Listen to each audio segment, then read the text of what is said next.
Greetings, PJTN Watchmen. I am contacting you to make you aware of a recent incident that happened with regards to ADL and a statement accusing Senator Ted Cruz of being an anti-Semite, because Senator Cruz made a statement about presidential candidate Mike Bloomberg. And this is the statement that Senator Cruz made about Bloomberg. Quote, "It's almost as if he owns the media." Okay, so we know that there's a race going on. We know Bloomberg is using his media influence to try to tip the scales in favor of him being the Democrat presidential candidate.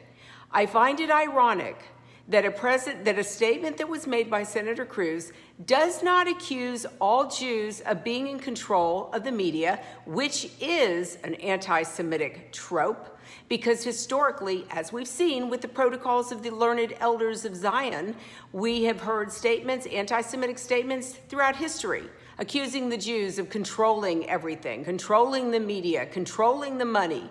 Those are anti-Semitic tropes. Cruz is simply making the statement that, quote, "It's almost as if he, Bloomberg, owns the media." He never said all Jews own the media. And you know what I find interesting about this? Coming out of ADL, who supposedly, or used to have, the incredible position of exposing. They used to be a reliable source of organizations to call out anti-Semites.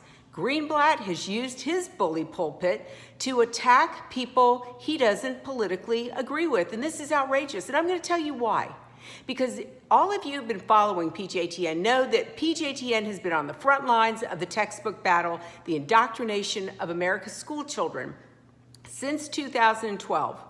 Because we found a Pearson-published textbook that had an anti-Semitic quote that stated that the Palestinians, basically supporting the Palestinians blowing themselves up in a Jerusalem restaurant because they were waging a war against Israeli government policies and army actions. Well, when the story broke, because PJTN put it out there, we get a phone call from a journalist who says, well, ADL doesn't think that the quote in the textbook is anti-Semitic. I told the reporter, I said, hang on a minute, I'll call you right back. I called Bill Nygett, who represented the Southeastern United States ADL office, and said to him, Bill, what is it about this statement that is not anti-Semitic? And I read it back to him verbatim. And he said to me, okay, fine. It is anti-Semitic. What do you want me to do with that? You know something? This is coming from the same organization that says they fight anti-Semitism. They can't even recognize it in a textbook. And we want to believe that Jonathan Greenblatt actually knows what anti-Semitism is anymore? I hardly doubt it. Proclaiming justice to the nations, we're fighting anti-Semitism. We're calling out anti-Semites, and it's not because of political issues. It is because the people we expose are anti-Semites. Do me a favor. Pick up your phone after this video, call Senator Cruz's office, tell him you're not buying the lies coming out of the propaganda, coming out of ADL. It's outrageous, ladies and gentlemen.